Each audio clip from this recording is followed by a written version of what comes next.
अभी कुछ दिन पहले ही एक फैसला आया है जिसमें अदालत ने ये चीज साफ साफ बोल दी है कि अब अगर ये एक लॉ पॉइंट है तो इस एक लॉ पॉइंट की वजह से पत्नी जो है वो अपने सास ससुर से यानी कि अपने पति के माता पिता से भी भरण पोषण ले सकती है। ये एक तरफा बहु कानून बनता चला जा रहा है जो कि लोगों को बर्बाद कर रहा है। अगर आप लोग भी भरण पोषण के कानून से परेशान हो तो इस वीडियो के कमेंट बॉक्स में जरूर लिखना मेंटेनेंस का कानून बंद करो। मेंटेनेंस के केस में इस एक लॉ पॉइंट की वजह से अब पत्नी अपने सास ससुर से भी भरण पोषण ले सकती है। मेंटेनेंस के कानून का अब इतना ज्यादा दुरुपयोग होने वाला है सिर्फ इस एक बड़े बदलाव की वजह से जिसका खामियाजा अब बहुत लोगों को भुगतना पड़ेगा। और दोस्तों, आखिर में कानून क्या कहता है और ये जबरदस्ती का जो बदलाव इसमें किया गया है ये क्या है, इसी टॉपिक के ऊपर आज की इस वीडियो में हम बात करेंगे। इस वीडियो को बिना स्किप करे शुरू से लेकर एंड तक पूरा जरूर देखना, कहीं से भी स्किप मत करना ताकि पूरी जानकारी आप लोगों को ठीक से समझ में आ सके।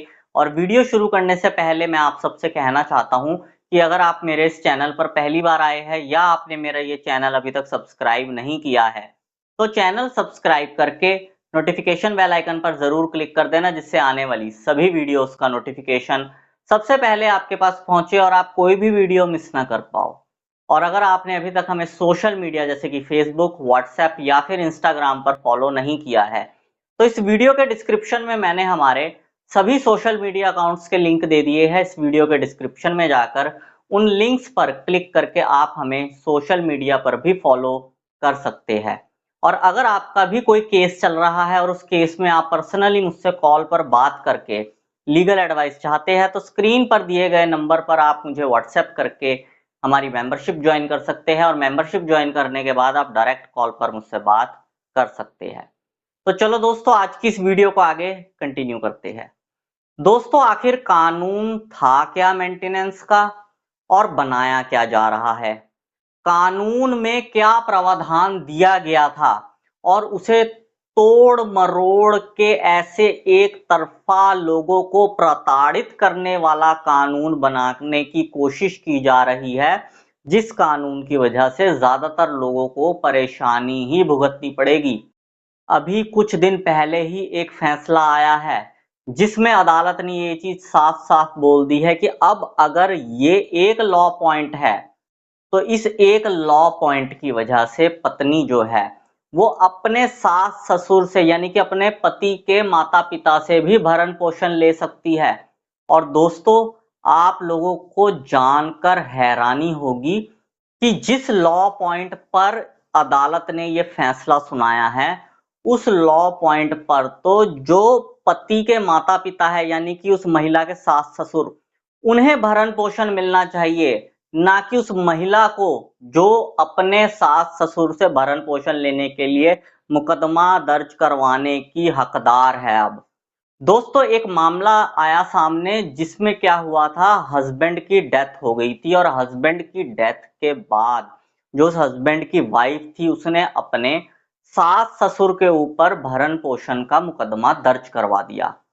आगे चलकर यह फैसला आया कि अगर पति की मृत्यु हो जाती है तो पत्नी अपने सास ससुर से भरण पोषण ले सकती है। अब देखो इस कानून में कितनी बड़ी दोगलापंती दिखाई गई है।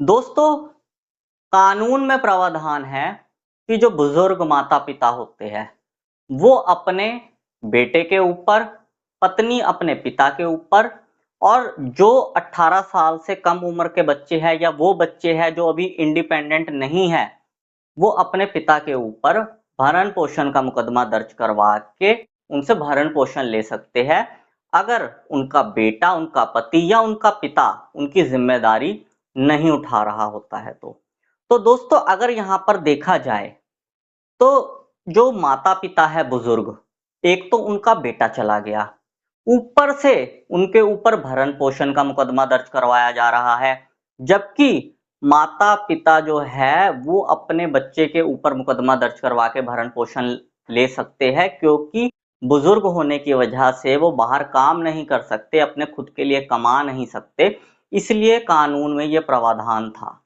लेकिन जब वो बुजुर्ग है, उनके लिए कानून में प्रावधान है बेटे से भरण पोषण लेने का, तो बहू के मामले में बहू को क्यों उनसे भरण पोषण दिलवाने की बात कही जा रही है?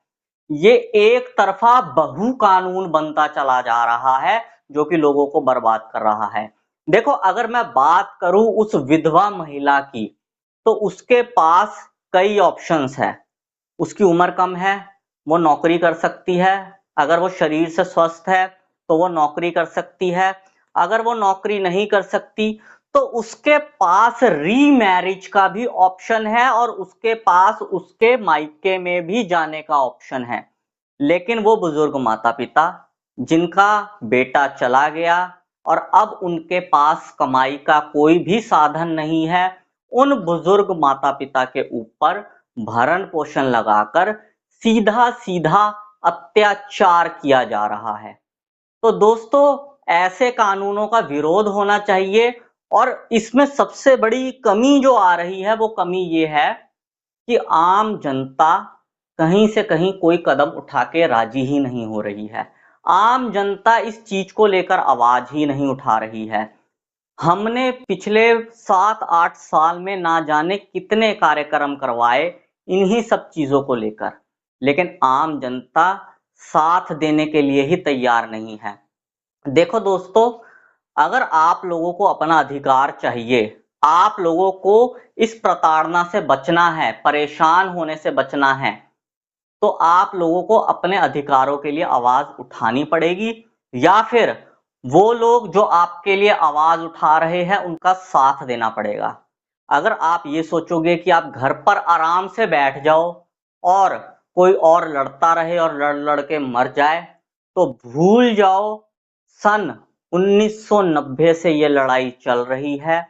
मेन सेल नाम की संस्था जो सन 1990 में आई थी, उस संस्था से ये लड़ाई 1990 में शुरू हुई थी और 2026 आ चुका है। ये लड़ाई लगातार चले जा रही है, कोई भी सुनवाई नहीं हो रही, कहीं से कोई भी रिलीफ नहीं मिल रहा है और इन सब चीजों के पीछे का सबसे बड़ा कारण यही है, हमारे देश का पुरुष समाज जो हाथों में चूड़ियां पहनकर, मुंह पे टेप लगाकर, कानों में रुई ठूसकर और आंखों पर पट्टी बांधकर आराम से अपने घर पर बैठा है। जब तक इस देश का पुरुष समाज अपनी आंखें नहीं खोलेगा, घर से बाहर नहीं निकलेगा, इस चीज को लेकर आवाज नहीं उठाएगा, चुपचाप बैठा रहेगा और इन पॉइंट्स पर आवाज उठाने वालों का साथ नहीं देगा, तब तक वो ऐसे ही प्रताड़ित होता रहेगा। आने वाले कई 100 सालों तक कोई भी रिलीफ नहीं मिलेगा। बाकी दोस्तों, अगर आप लोग भी भरण पोषण के कानून से परेशान हो, तो इस वीडियो के कमेंट बॉक्स में जरूर लिखना, मेंटेनेंस का कानून बंद करो। बस यही जानकारी दोस्तों आज की इस वीडियो में मैं आप लोगों को देना चाहता था। उम्मीद करूंगा आपको ये जानकारी पसंद आई होगी। अगर आपको ये जानकारी पसंद आई हो तो इस वीडियो को लाइक जरूर कर देना। इस वीडियो को बाकी लोगों के साथ भी शेयर कर देना ताकि बाकी लोगों तक भी ये जानकारी पहुंच सके। और अगर आप लोगों का मेरे लिए कोई सजेशन हो तो कमेंट बॉक्स में जरूर लिखना। मैं मिलता हूं आपसे अगली वीडियो में। Thank you very much.